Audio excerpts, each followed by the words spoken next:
But there's still the PvP of rolling for the coffer, so there's still that chance. Is this person's name their OnlyFans? Oh my god. Look at that. Oh my fucking god, dude. What a game. Let's go over. I'm going to watch this one right here. This is the first impressions of Savage. It's a WoW player. Special thanks to the first. Oh my. Hey folks, so before we start the video, I just wanted to give out a brief spoiler warning for the following things here. I noticed some people like to do the Savage raids completely blind, so I figured I'd probably be best to put one of these things here. Alright, so now with that out of the way, on to the video. So over the past few I don't weeks, care. I've been getting acquainted with... I don't really care about, you know, oh wow, you know what the boss is going to be. Like that doesn't, it's not contextualized, so I don't think it really matters that much. Quite a few interesting characters, some of which include the jailer in the Chains of Domination, an unhinged fantasy hippo in some sewers, and a mid-escape rotisserie chicken in the middle of a This is the mount right here. with all of their rooms having labels that make me dyslexic for a game console. Okay. There's also not Dracula, but I haven't gotten to him yet, so we ain't gotta bring him up. It's a really freaking weird combo of things to deal with, I know, but that's what I'm here to talk about. Former WoW Nerds' first impressions of Savage. So to get it out of the way, this is my very first Savage tier. At the time of recording this, I've only managed to get to P1S, P2S, and a little over halfway through P3S. And so far, it hasn't really been an exhausting experience. Granted, it would probably be a different story if I had done it solely through the Party Finder, but so far, a majority of my time in the Savage race has been with the static I've been invited to be a part of, and my free company's clear and prog runs. Now, you may have noticed I said not an exhausting experience instead of I've had a lot of fun. The reason I said it this way is because I usually have fun with raids in general, even back in WoW, so it was never really a question of whether I'd enjoy them or not.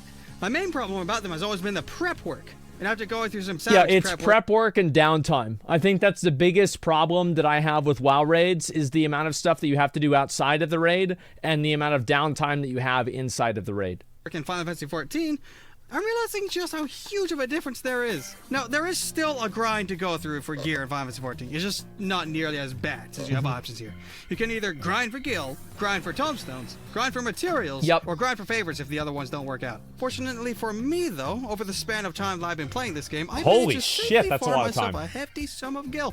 So I was able to simply order my way to viability when the crafting gear released. I've also discovered that grinding for gil is probably the most meta grind of the lot, since I was able to afford enough material to pentamelt all of my main job set. And for you WoW folks, it's like gem slots, except forcing 3 or 4 extra slots into a piece of gear. With each extra slot, I need to figure this shit out. Even harder. Yeah, now, I don't know how this works at all. The crafted set's actually better than what the normal difficulty raid gear provides from sheer stat quantity alone, which is kind of neat because I'm not used to seeing crafted gear being like the bestest slot for a while. It's kind of a foreign concept. It is kind of weird, because it means the professions are still relevant in endgame, and I'm glad to see that being a thing. Now, after you got the gear, the only other things to get. Yeah, I haven't really done a prog raid or a prog tier on Final Fantasy yet, so I haven't had the experience of this, but it does sound pretty cool. Some stat gains are food and potions. Now, granted, they're often sold at somewhat extortionate prices, but at least the food. What rot! I, for one, think it's a marvelous. Yeah, it's about right. But at least the food buff doesn't get insta-gibbed on death here. And that's cool. Believe me, that ends up being worth a lot in the long run. Speaking of the food buffs are huge. Wipes, that's another thing that really does a bit more work than I initially gave it credit for. And that's the fact that when you die, you respawn right in the boss room. Yep. Mostly because that is the literal only thing that exists in the instance. There's no trash to mow through, no walk of shame, just straight to the boss.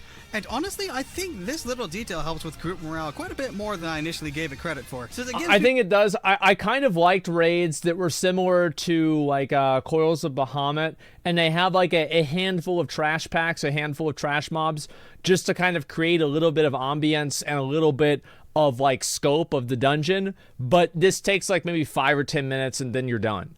Right? Like, trash should not be a big thing or anything like that. And I do like spawning in front of the boss. Like, after you're at the boss, like, yeah, there's no reason not to just spawn in front of the boss again.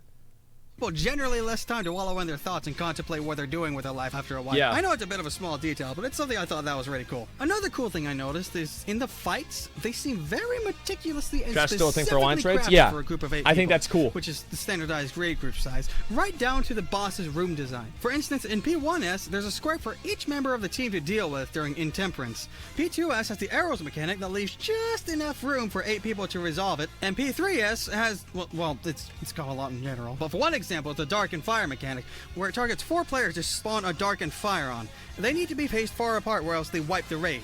The fires also need to be burned down by their DPS before they finish their massive raid-wide AoE, but they're invulnerable, which is where the kicker is. Okay, so shortly after the fire spawn, the boss will do a targeted AoE attack on each player in a sequence, and each fire needs to be hit by these AoEs at least 4 times each for those fires to become vulnerable for the DPS to burn down. Oh now, my god. On paper, this sounds like it could be a right pain to deal with. Oh my fucking god. Okay, that's a lot. Is that the literal floor just shows you the best spots to put them from its artistic design alone.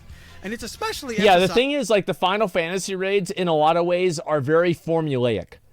Like, I think this is one thing I've learned from the fights that at least I've done so far, is that they are much more formulaic than, let's say, like a lot of the WoW raids.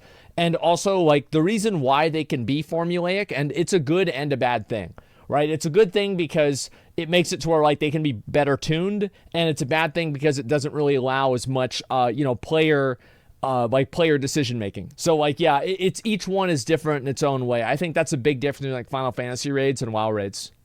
In the normal version of the fight, where the fires just naturally spawn on these squares as a foreshadowing idea and hint as to how to deal with it in the Savage version of it. Now, when I put 2 and 2 together with this, I thought it was such a cool detail. I know it's a really small thing to geek over, but I really do appreciate the idea. I actually really like whenever the bosses and the mechanics in the raid teach you the mechanics by just experiencing them. That's very good design, in my opinion.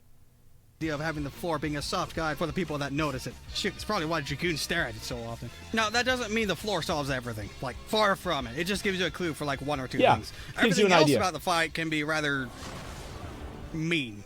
One example is the common staple amongst all Savage raids, the damage down. If a mechanic doesn't outright kill you or the raid, it'll at least guarantee that you won't meet proper DPS checks within the next 30 seconds. Basically, what it does is that it nerfs your damage pretty hard for 30 seconds before it falls off. I think it's around a 30% damage nerf, but I could be wrong. Now, I know that... I think that Lost Ark has this too, because a lot of the mechanics knock your character down, and it makes it to where you can't attack. And I actually wish that WoW did this a little bit more, because it gives people a reason to actually avoid mechanics. Because what happens a lot in WoW is that people intentionally get hit by mechanics that won't one-shot them to continue doing more damage. And I think it's fucking degenerate. It's annoying. Like, I used to do this all the time too, right? I'm not different. I fucking love doing this. But in general, like, that kind of stuff, it doesn't really have to be like that. Sound DPS meters. Yeah, exactly. Other people to rely on for the DPS checks, but that's the thing. There are only 7 other people in the group. 2 of them are tanks, 2 of them are healers, and 1 of them is probably already dead. So it's gonna be very freaking noticeable, and you just may not make the enrage timer in the end of that. And speaking of people dying in the raid, that's another thing. There are unlimited battle reses in this game. That's a huge thing. There's no limit to them at all. Like, if someone dies, like, one of the worst things in in WoW is knowing that, like, somebody dies at 5 minutes into a fight and you're gonna wipe at 9 minutes because that person is dead. Like, that is one of the worst feelings ever in WoW. I hate that. You can theoretically get res forever. Yeah. But there's another kicker with that. That's just you lose inherent damage all the freaking time in any instance ever. If you die and get res, and also costs a lot of mana. 25% nerf across all of your main stats for a full minute. It stacks too. And if you die while that debuff is still on, the game mocks your misery and snaps a 50% nerf instead. For a full minute. Like, shoot, getting that 50% nerf debuff could actually result in a guaranteed wipe if your group isn't, like, hyper overgeared for the fight or something. Because the DPS checks can be pretty tight. Especially if it happens during mechanics that are designed to stress test your group's DPS capabilities. And, well, also stress test your group's stress levels in general by how freaking fast these mechanics can come out sometimes. Like, I've been progging as a green DPS, okay? So when mechanics start flying out like an angry wasp nest, I very much notice its effect on people. It tends to scare me back into being a healer. A few examples being Intemperance in P1S, the second Coherence in P2S, and like 2/3 of P3S in general. And the existential part is that there's a surprising level of emphasis on healer damage contribution in Savage. Legit, there have been some moments where we have wiped. That's, I think, a huge difference between, like, WoW and Final Fantasy is that healers, like, a lot of healers do DPS in WoW as well, but in Final Fantasy, it's more expected. Because I decided to prioritize healing everyone to full at some points of the fight instead of casting a few DPS attacks. Like, stuff like this makes me wonder if the game wants me to heal or to DPS. Yeah. And then it punches me in the nose again before I can discover the answer to my existence. But after many attempts, we do eventually get the boss down. In which I really like that the design. loot system in this game, which honestly confused the heck out of me as to how it works when I first heard about it, but I think I got the gist of it now. So basically, The loot that drops is... I feel like I don't care about loot in Final Fantasy. Like, I don't really care. I feel like the game, like, it's so formulaic that I don't really care about the loot. I just care about getting the boss down. You will eventually. You aren't an end game? You think like maybe like more whenever I get like more in-game stuff, I'll care more about it? Yeah, to me, I don't know, it doesn't really excite me that much. It's like, okay, I got a new piece of gear. You know, if people stand in a red circle, they're still going to die. So that's really all that matters. We'll see. Dependent on whether 4 or 8 people in your group have not cleared that specific Savage fight for the week. If 4 to 7 people in the group have not gotten their weekly clear, then 1 coffer will drop by the end of the fight, in which you can use to get a guaranteed item piece for whatever role you're on when you open it, based on whatever the coffer is, like a bracelet, necklace, helmet, and whatnot. And if all 8 people haven't done their weekly clear, then you will get 2 coffers instead of 1 at the end of the raid. Now, I really like this coffer system a lot, because it gives everyone a solid chance at a piece of gear. But there's still the PvP of rolling for the coffer, so there's still that chance. Is this person's name their OnlyFans? Oh my god. Look at that. Oh my fucking god, dude. What a game. What a fucking game. So someone could be really unlucky and never win a loot roll. And for those folks, don't worry. The game's got you covered. Every time you clear a Savage fight for the week, you will automatically be given a book that you can use as a currency to simply buy the piece of raid gear you're looking for, even if you clear with the Zero Chest group. And yes, this vendor literally sells the gear that drops from the raid. But do keep in mind that each of the Savage raids drops a different type of book, and the gear that you can buy from the vendor is dependent on the loot table of that particular boss. So you still ultimately have to beat those bosses to get the gear. Now, I personally... So I'm assuming that boss can drop those pieces in like that, I guess, like bucket of gear, but you can't go and like kill the first boss 10 times and then buy the weapon off the last boss. Yeah, that makes perfect sense. Like, it sounds really complex, but if you have a system like this, it just has to work that way. Really like this system, as it allows everyone that's consistent with their clears to get the opportunity to get full bis. And the fact that you can see all the gear that drops from the raid from this vendor really helps out when it comes to planning out your gearing roadmap. Especially since the Tombstone vendor is literally just a couple of stalls away, too. Like, honestly, this game is just extraordinarily generous with its loot distribution compared to what I'm used to dealing with. It's not about loot. The game's not about loot. I feel like in WoW, my main feeling is like I want to get loot because I mainly want to use that loot in other content. In Final Fantasy, I just want to beat the boss. That's it. Like, I just want to beat the boss, and that's the only thing that I care about. And that, yeah, okay, Mr. Heavensward. All right, listen, guys. As I said before, I will beat every ultimate in Final Fantasy. I have gone through the majority of Alexander Savage, min eye level, no echo. All right? I don't want to hear about how I'm not going to do it or anything like that. I have gone through fucking everything in this shit. So far. Well, honestly, that's probably because the extra loot isn't super necessary to complete the raids. Now, in from 3 what I gathered, years, the biggest gains don't really come from having the fattest loot. It's from knowledge. Knowing how your job works is kind of an obvious one to point out. So instead, I'll say that the best way to boost your performance is by knowing the fight, knowing how your group works, and managing your own skills in accordance with both the boss mechanics and your raid team. It's actually surprising how much of a game changer it is to shift the placement of a cooldown by just a few seconds. And shoot, some rotations could shift entirely based on what boss you're fighting. So the best bet in getting better is simply by just doing it more often. Being better. If you're still hazy with your job's normal rotations and functions, you can still hammer out. That's kind of like what I said whenever I was fighting Titalos or whatever his name was yesterday, is that I was losing, and it's like, yes, obviously Titalos is a hard boss, but give me 1 second. I turned my heater back on. It's getting a little bit cold again. But I was dying because I was making mistakes. I wasn't dying because I had bad gear. Like, I would have not died if I had better gear and I still made the mistakes, but I also would have not died if I just didn't make the mistakes in the first place. And that's the same thing I said with Margaret in Elden Ring. I could have gone and gotten better gear. I could have used a different weapon. I could have used other stuff and everything like that. But I was losing that fight because I was making mistakes. On a training dummy, but be prepared to adjust quite heavily when stepping into the boss ring. Those mechanics can really mess you up if you're not ready for them in more ways than one. Now, that's not to say that gear doesn't matter, because and like somebody says, every game, no, it's not. There are a lot of games out there, and like there are WoW raids like this too, that like having better gear just makes it infinitely fucking easier. Like, it is just infinitely fucking easier, and like you just hit DPS checks and you can't beat the DPS check, period. Help a lot, especially if you don't have the time to go that hard on researching your job. Though I have faith that all the content is clearable at the minimum item level. And also, I know why it's different from Final Fantasy, is because you can't even queue into the raid unless you have a certain item level.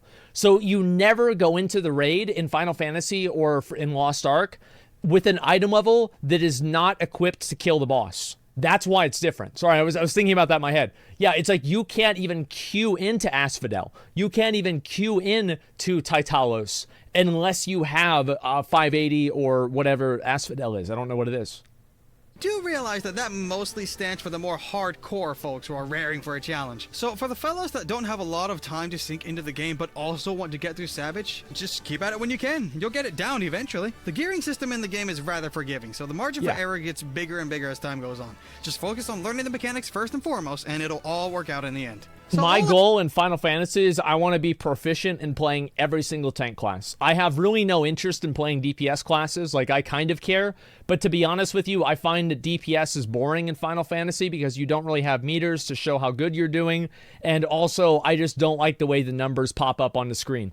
Like, that's about it. But like, for me, I want to be like the tank. I want to be the tank. It's like, if Gunbreaker is the best on this fight, I'm playing Gunbreaker. If Warrior is the best on this fight, I'm on my Warrior. If Dark Knight is the best, I'm on my Dark Knight. Now, I want to play Dark Knight as main, right? But if there's a class that's just way fucking better for whatever reason, then I'm going to do that instead.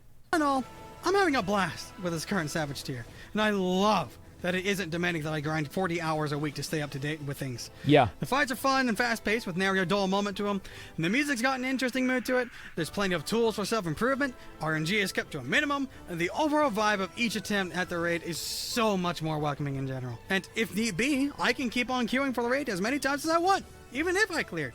Though, I do feel pretty bad with the idea of denying someone a piece of loot for helping them out with their clears after I've done mine, so I don't really utilize that opportunity too often, but I still appreciate the feature existing. But that just about wraps Yeah, up I my think 2 that's a cents good on the feature matter. to have. Again, I still haven't cleared P3S and haven't even That's seen the one I need to P4S, get. I need to get that so I've mount. still got another half of the raid tier to go. That's I'm so curious to see what's in badass. store with Not Dracula, but I'm going to need to step up my game for that to happen, so I'm going to head on off to brush up on a few tactics before the next raiding session. But before I go, I just want to take a moment to thank all of the folks on Patreon who have been supporting me with what I do. It means a lot to me that you folks will help me out and support me the way you do. And I realize I haven't been super active on, well, anything yeah. as of late. But I'm hoping to take a turn with that this year. Thank you very much once more for your support. And with that, I shall officially take my leave. Thank you very much for watching and/or listening, and I hope you all have a wonderful life. Take care, folks. I feel like a lot of it was stuff that I've said before, like not a lot of whole new information here, but I feel like one big part of like what he was talking about that I did really like was him talking about how like the floor allowed players, the floors, and like just in general, like Final Fantasy and Lost Ark, they do a really good job at teaching players mechanics through the game. So for example, and like basically having DBM built into the game if you understand what's going on. So for example, whenever we did the Belshazzar fight, we knew at that point she was going to do the shield at it was like 34 and 26 bars of health. So those bars of health effectively create a DBM because they give you a frame of reference of how far away you are or how close you are to each different mechanic. And also in Final Fantasy, the floors give people a frame of reference for where they should stand and where they should not stand. And it gives people ways to organize themselves without having to have like raid markers or use an add-on for it. I think that's a really, really good thing. Guardians have no bar of health. Yeah, as I said, I don't like that, but a lot of the other things that they do are good. And I think that like the bars of health and things like that does help people understand it much more easily.